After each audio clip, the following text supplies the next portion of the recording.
Test 1. You will hear a number of different recordings, and you will have to answer questions on what you hear.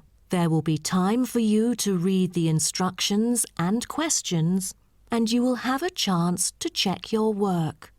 All the recordings will be played once only. The test is in 4 sections. At the end of the test, you will be given 10 minutes to transfer your answers to an answer sheet. Now turn to Section 1. Section 1. You will hear a conversation between a printing company employee and a customer. First, you have some time to look at questions 1 to 5.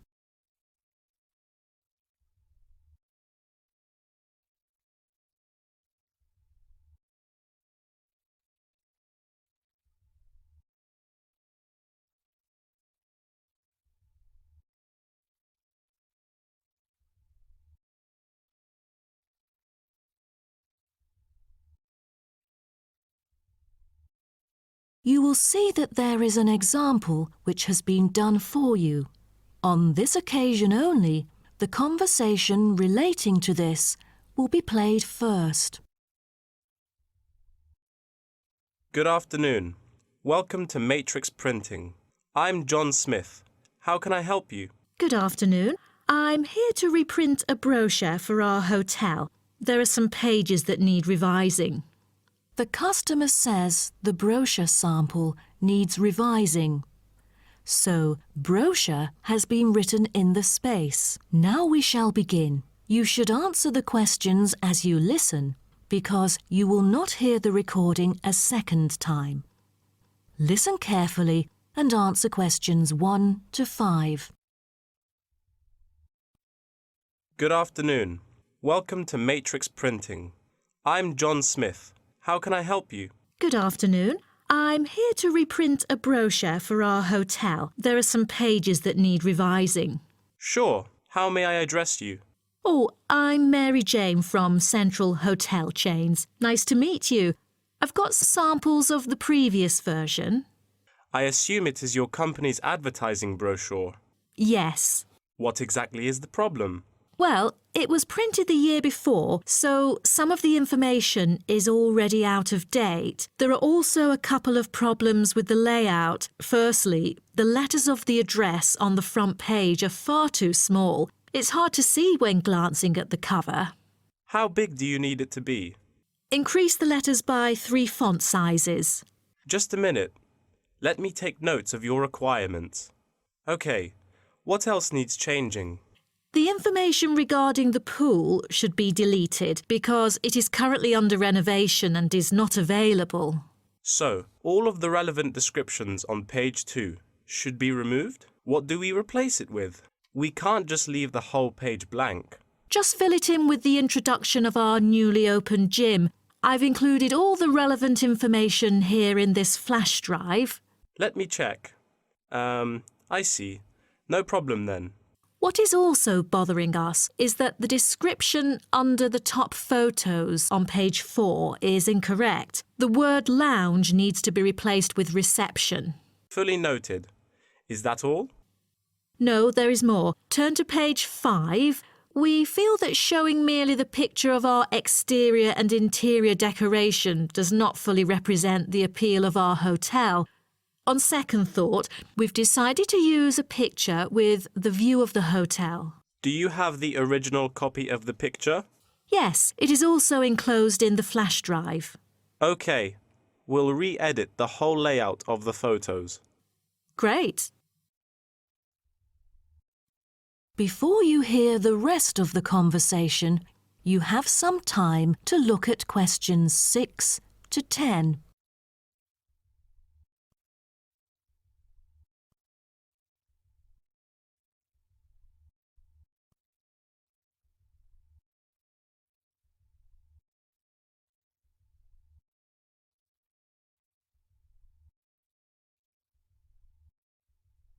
Now listen and answer questions 6 to 10. Let's turn to the next page. Yes. What's wrong with that? It seems perfectly fine to me. At first sight, it seems fine, but according to the feedback of the customers, the prices do not stand out. So, we want to change the print from black to red to make it pop out. Okay, I've made notes of all of your requests. Is there anything else? I appreciate it. Just one final request. Could you translate the whole brochure into Spanish? We have customers worldwide, you know, especially those from Latin countries. No problem. What about other languages, like Japanese, Chinese, or German? These are our most popular target languages. I have to ask the manager about the Chinese version. There's been a surging number of Chinese clients during recent years. However, we don't need German or Japanese translations, as we currently don't have many customers from those two countries. Sure. Just keep me updated. So, roughly, when could we get the revised print? We need it before the end of July. It's late June now. Roughly, it'll take 3 weeks to re-edit. So it will definitely be ready before the deadline. Great. To where shall we send the samples? The address is number 9 Green Drive, Clifton, NY 21300. How do you spell Clifton? CLIFFTON, Clifton. And the telephone number? It's 9030366602. Also, if you have any further questions, you can reach me through this number. Okay. That is the end of section 1. You now have half a minute to check your answers.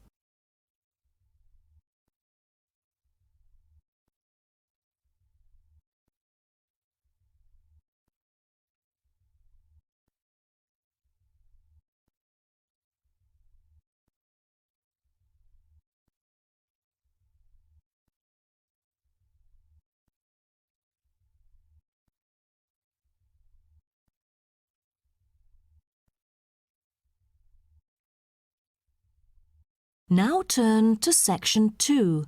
Section 2.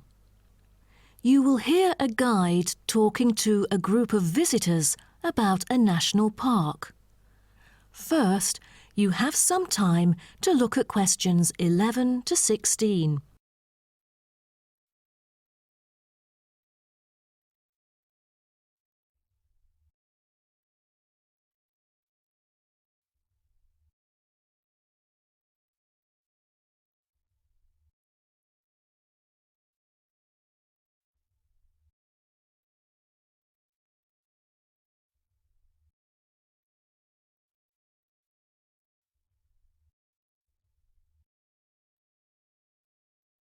Now listen carefully and answer questions 11 to 16. Welcome to Byron National Park. I am Jim Carson, your tour guide for the trip. First, I'd like to give you some basic information about the park. Covering 7,000 acres of land and spanning across 3 states, Byron National Park was established to protect the area's most spectacular scenic values. With unique geological features, natural history, and native plant and animal life, it is an ideal destination for recreation as well as research purposes. The park has a breathtaking waterfall connecting the longest river in the country, but it is most renowned for having the largest subtropical rainforest worldwide. There are many layers of tall, medium, and low vegetation growing with seasonal variations in the park. It is a place where the air seems green.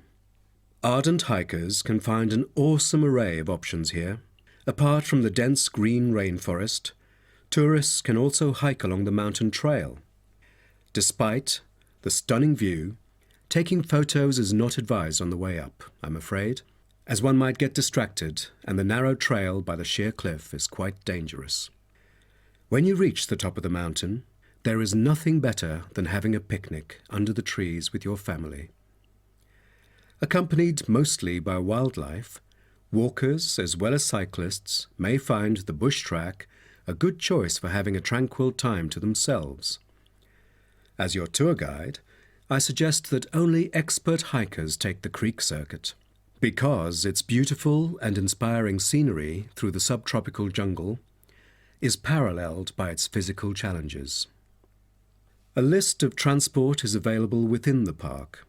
Bicycles are a popular choice, as it is the most flexible way to get around.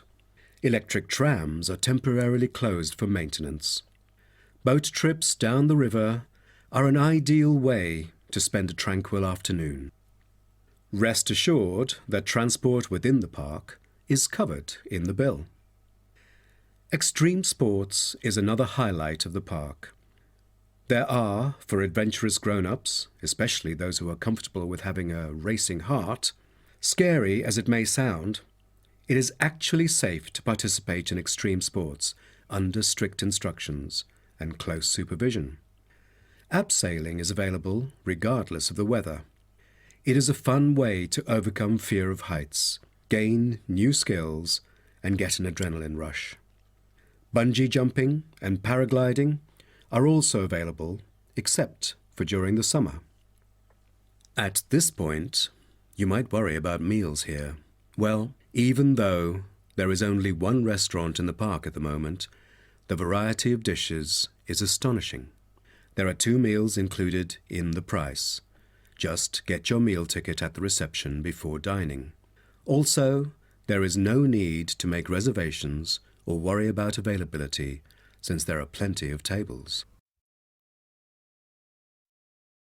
Before you hear the rest of the talk, you have some time to look at questions 17 to 20.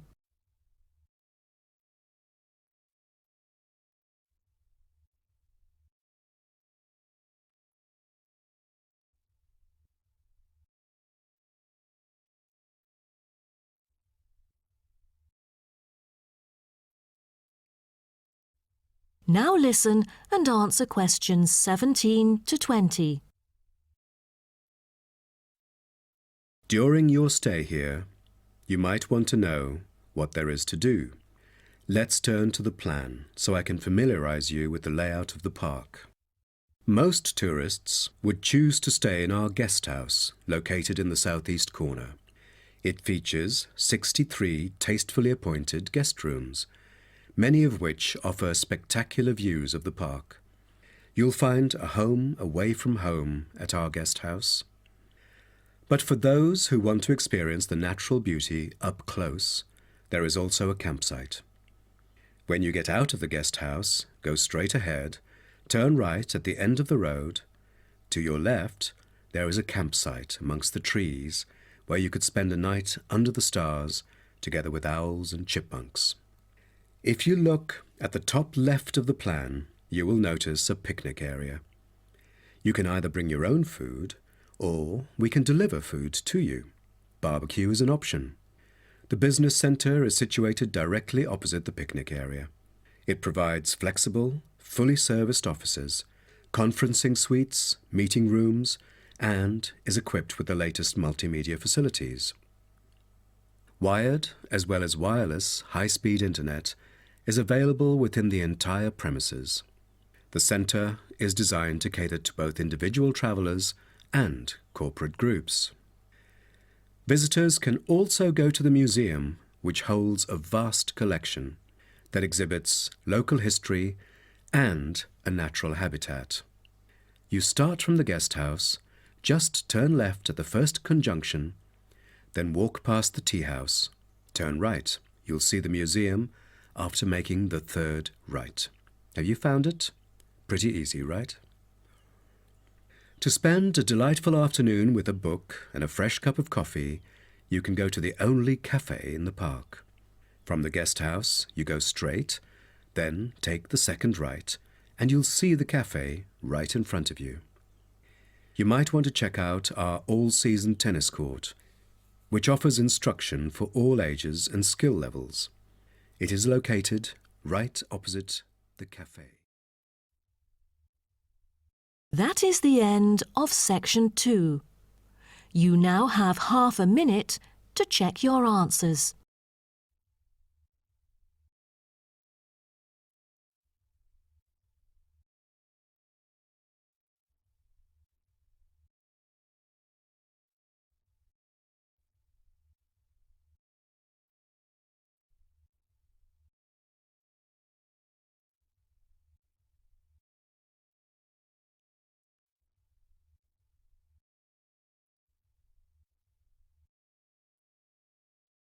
Now turn to Section 3. Section 3. You will hear two students called Helen and Paul talking to their tutor about a nursing course. First, you have some time to look at questions 21 to 24.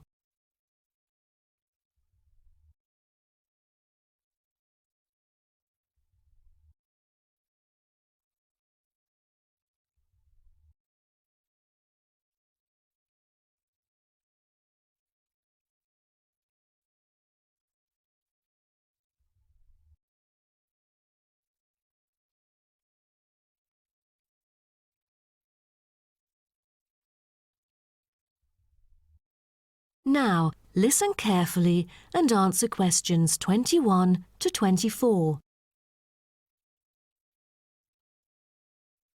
Helen and Paul, congratulations to you both for doing so well the past semester. You two have exhibited an impeccable performance during your first year in the nursing program.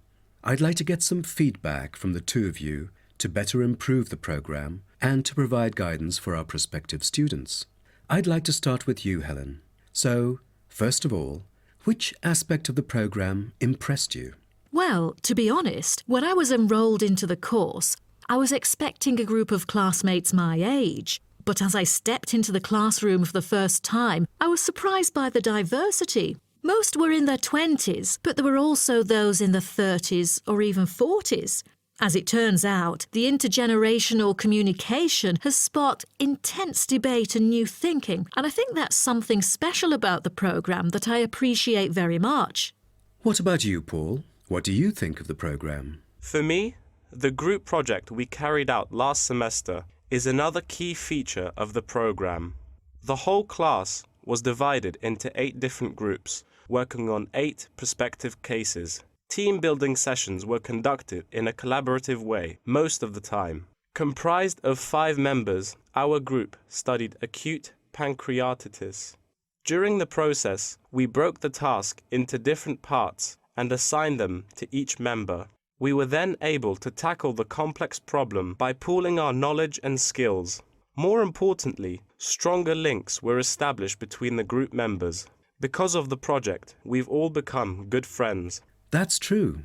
According to graduates, group projects prepare them for the work world in which teamwork and collaboration are increasingly the norm. So tell me, Paul, what else do you like about the program? I want to be a registered nurse working in a public hospital after graduation. So the internship provided is a valuable opportunity for clinical practice in a supportive learning atmosphere. However, I was amazed by the amount of written assignments, since I thought the course should have focused more on practice-oriented learning. Well, I have to disagree with you, Paul. The essays demonstrate your understanding of the course. For me, writing essays is a process that involves critical thinking, which challenges me to develop my points more thoroughly. I thus managed to gain a diversity of perspectives. The program is designed to deliver basic and advanced theoretical knowledge of core concepts, including healthcare systems concepts, together with practicum or clinical practice experience to bridge the classroom content to the practice setting. So, I'm afraid written work is unavoidable. Also this year, we've added a module of law. How do you feel about that? At first, we felt that learning law is kind of redundant and too time-consuming. After a few sessions, we realised that it is necessary in dealing with future medical disputes. Before you hear the rest of the talk, you have some time to look at questions 25 to 30.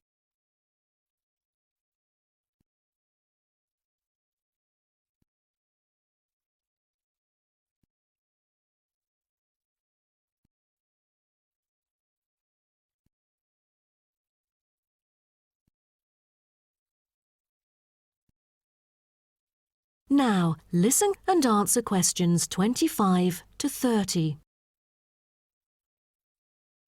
Do you have any suggestions for prospective students?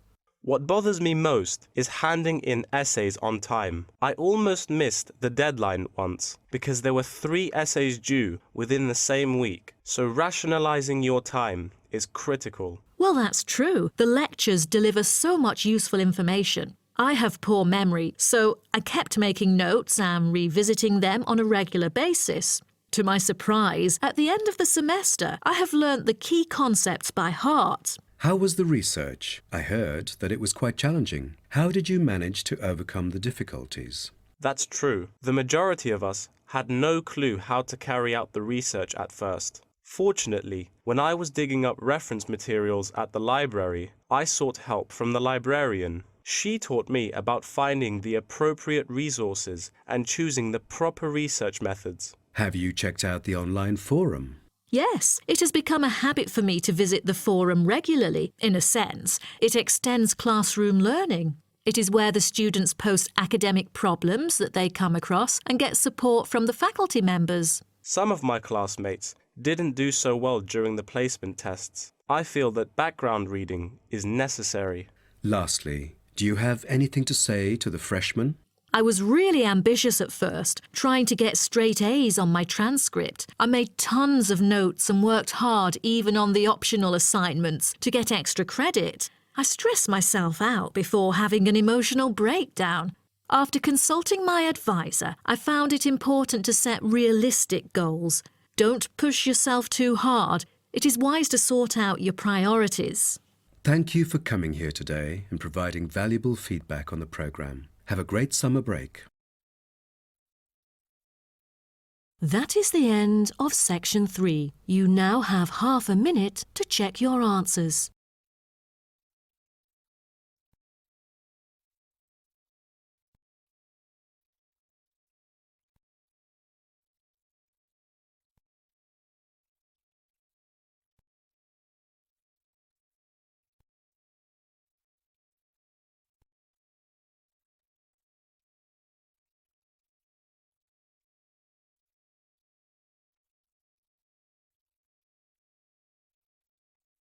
Now turn to section 4. Section 4. You will hear part of a lecture about African penguins. First, you have some time to look at questions 31 to 40.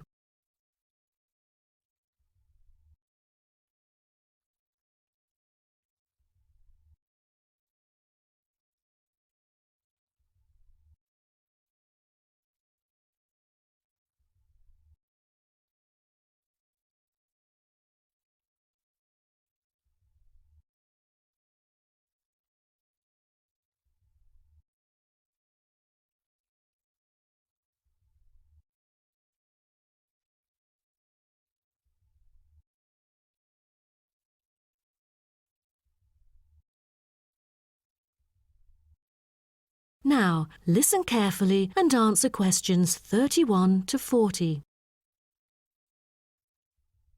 Good morning, everyone. Today's lecture is about a type of adorable animal, the penguin. When you think of penguins, you may picture them surrounded by snow and ice. But not all penguins live where it's cold. African penguins live in the southern tip of Africa. They are usually found within 40 kilometres of the shore and on a number of its surrounding islands. African penguins are also known as jackass penguins because they make donkey-like braying sounds to communicate. African penguins can keep their body temperature at a stable level, but their land habitat can get quite warm, so there are a number of ways for them to stay cool. They limit their daylight movements on breeding sites on land to early mornings and early evenings to avoid too much sun. The pink glands above their eyes can help them cope with the temperate climates. Like other penguins, African penguins spend most of the day feeding in the ocean, which also helps keep them cool. Being a type of small to medium-sized penguin species, African penguins average about 60 centimetres tall and weigh up to 3.6 kilograms. They have a black stripe and a pattern of unique black spots on their chest. Males are larger than females and have larger beaks. Even though they are categorised as birds, African penguins aren't able to fly because of their heavy bones. Their wings are more like flippers that make them particularly suited for life in the water. When they're on land, their flippers and their tails help them keep their balance and walk upright. African penguins begin to breed at the average age of 4. When a male and female pair up, they tend to breed together for the rest of their lives. Most other penguins nest and lay their eggs out in the open, but African penguins have a different approach. They dig holes under bushes out of their own excrement, called guano, so they are sheltered from the sun and predators.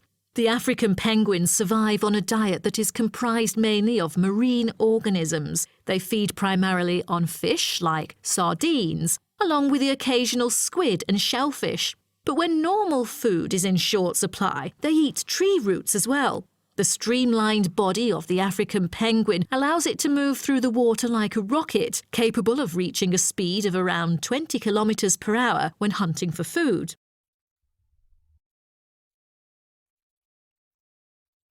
The African penguin's smaller size means that it has many predators both in the water and also on dry land. Their natural predators at sea include seals and sharks. The biggest threat to them on land is not just towards the adult penguins. The penguin chicks are sometimes taken by seagulls into the air and dropped from above. The seagulls could thus feed on them. At risk from predators, young penguins are protected for about 40 days after hatching by both parents. They will leave the colony when they are between 3 to 5 months old and will return a few years later. The entire surface of their body is densely covered with feathers, which fall off during the winter. This process is called molting and takes about 3 weeks to complete. During that time, they are unable to forage. Therefore, prior to this, African penguins spend about 5 weeks laying down fat deposits. They generally live between 10 to 15 years. However, many do not reach their full lifespan.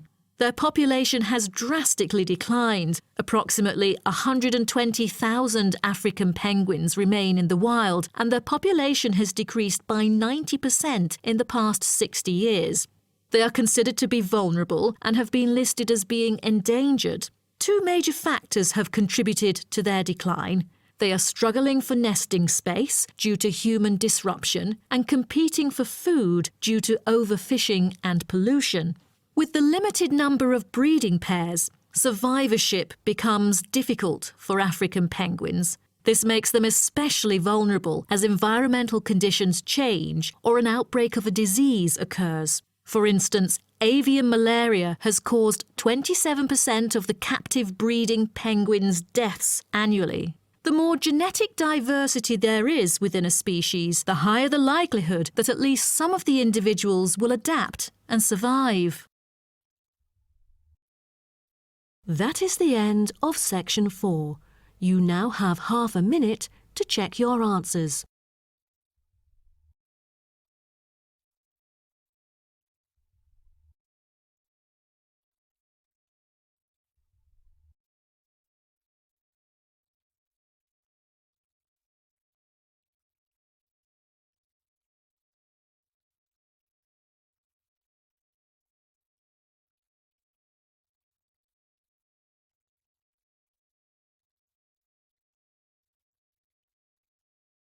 That is the end of the listening test.